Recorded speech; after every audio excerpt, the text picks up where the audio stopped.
Vous le reconnaîtrez grâce à ses célèbres autoportraits. Le reste de ses peintures est tout aussi populaire, même s'il ne fut pas un artiste célèbre de son vivant.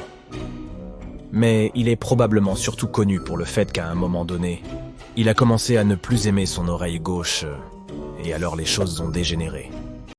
Examinons quelques-uns des faits les plus fascinants concernant Vincent van Gogh, à l'origine de certaines des tableaux les plus impressionnants de l'histoire. Van Gogh a commencé à peindre à l'âge de 27 ans, ce qui est assez tard par rapport à d'autres artistes prodiges. Il a également appris tout seul à se servir d'un pinceau. Et ces premières peintures n'étaient pas aussi vives et colorées que celles que la plupart des gens connaissent. Au début de son travail artistique, il utilisait une gamme limitée de couleurs et peignait certains des aspects les plus difficiles de la vie. Un grand nombre de ses premiers tableaux montrait des personnes luttant contre la pauvreté. Bien qu'il n'ait été artiste que pendant une courte période, Van Gogh était un homme très occupé. Il n'a peint que pendant une dizaine d'années, mais durant cette période, il a créé environ 2100 œuvres d'art, dont 860 sont des peintures à l'huile. Certains historiens de l'art estiment qu'il devait créer une œuvre toutes les 36 heures. Pour couronner le tout, nombre de ces œuvres furent réalisées au cours des 2 dernières années de sa vie. Malgré des problèmes de santé et de graves difficultés financières, Van Gogh a vraiment tout donné à son art. Van Gogh peignait la lumière différemment des artistes venus avant lui.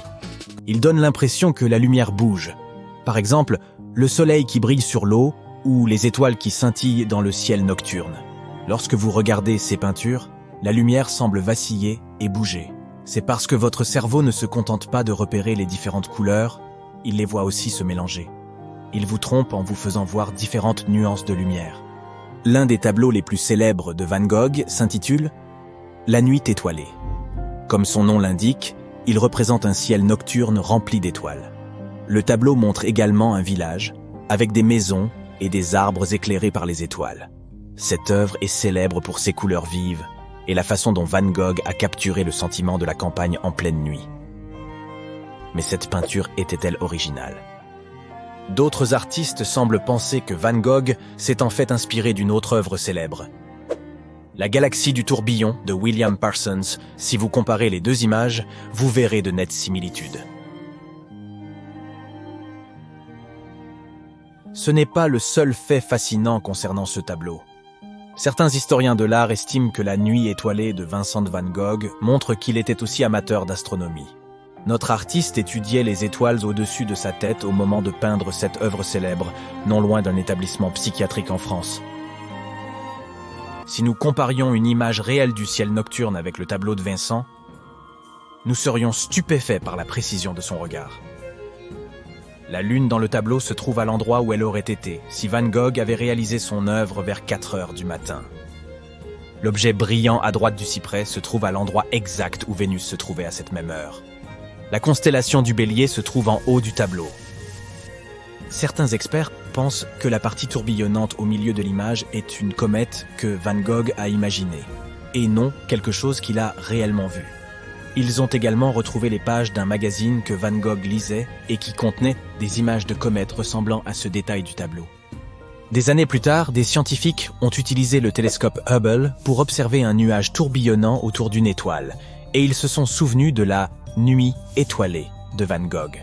Comment Van Gogh avait-il su figurer une image aussi précise de l'espace à une époque où il n'y avait pas de technologie moderne ? Ils étaient loin de se douter que son tableau serait en fait très utile pour résoudre ce mystère. Ils décidèrent d'étudier de plus près les peintures de l'artiste et ils furent stupéfaits. Ces œuvres semblent avoir été peintes à l'aide d'un télescope très moderne, bien que ce soit bien sûr absolument impossible. Il a su représenter avec précision l'aspect des fluides dans l'espace sans avoir la moindre connaissance de la physique et de l'astronomie moderne. D'autres experts se sont intéressés aux peintures de Van Gogh en raison des motifs tourbillonnants qu'on y trouve. Selon eux, on est très proche des galaxies spirales, découvertes pour la première fois une 40aine d'années, seulement avant que Van Gogh ne peigne la plupart de ses œuvres. Ces spécialistes ont alors cherché à savoir si l'artiste connaissait ce type de galaxie. Mais ils n'ont pu trouver aucune preuve. Cependant, Leur meilleure hypothèse est qu'il connaissait ce phénomène et qu'il a essayé de l'inclure dans son art. Nous connaissons tous l'histoire de Vincent van Gogh, qui s'est coupé l'oreille gauche. Si cette triste anecdote est bien connue, la raison pour laquelle il a agi de la sorte est encore sujette à débat. Certains affirment qu'il se serait disputé avec son ami Paul Gauguin, un peintre tout aussi célèbre, ce qui l'aurait conduit à passer à l'acte. Mais d'autres pensent que c'est Gauguin lui-même qui aurait blessé Van Gogh lors d'une dispute. Nous ne savons pas avec certitude ce qui s'est passé, mais il semblerait que Van Gogh n'ait coupé qu'une petite partie du lobe de son oreille et non son oreille entière. Van Gogh a peint 43 autoportraits sur une période de 3 ans parce qu'il n'avait pas les moyens d'engager des modèles et qu'il avait peu de monde autour de lui. Dans ses autoportraits, il a souvent l'air négligé et se représente avec les yeux enfoncés, une mâchoire peu définie et des dents manquantes. Certains autoportraits ont même été réalisés alors qu'il avait encore son pansement sur l'oreille. Pour économiser de l'argent, Van Gogh peignait parfois par-dessus des propres tableaux, afin de ne pas avoir à acheter de nouvelles toiles. On ne peut que se demander ce qui se cache sous les plus célèbres de ses œuvres. Ce grand peintre a également écrit de nombreuses lettres. Environ 600 rien qu'à son frère Théo. Ces lettres nous renseignent sur les pensées de Van Gogh, sa vision de la vie et de l'art. Théo a conservé toutes les lettres de son frère, mais Vincent n'en a gardé que quelques-unes de Théo. Après leur décès, Johanna, la femme de Théo, a rassemblé et recopié ces lettres. Elles ont été publiées en 1914. Van Gogh écrivait aussi à d'autres personnes, par exemple à Paul Gauguin et à Émile Bernard.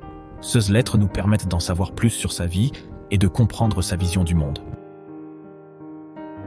De nombreux tableaux de Van Gogh furent perdus car les personnes qui les possédaient estimaient qu'ils ne valaient pas grand-chose. On dit que même sa propre mère a jeté certaines de ses peintures. Après sa mort, la plupart des œuvres de Van Gogh sont allées à son frère Théo. Malheureusement, celui-ci est mort à peine 6 mois après Vincent.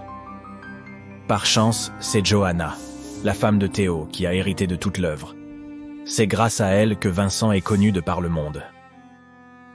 Johanna et Théo ne furent mariés que brièvement avant qu'elle ne devienne veuve en 1891.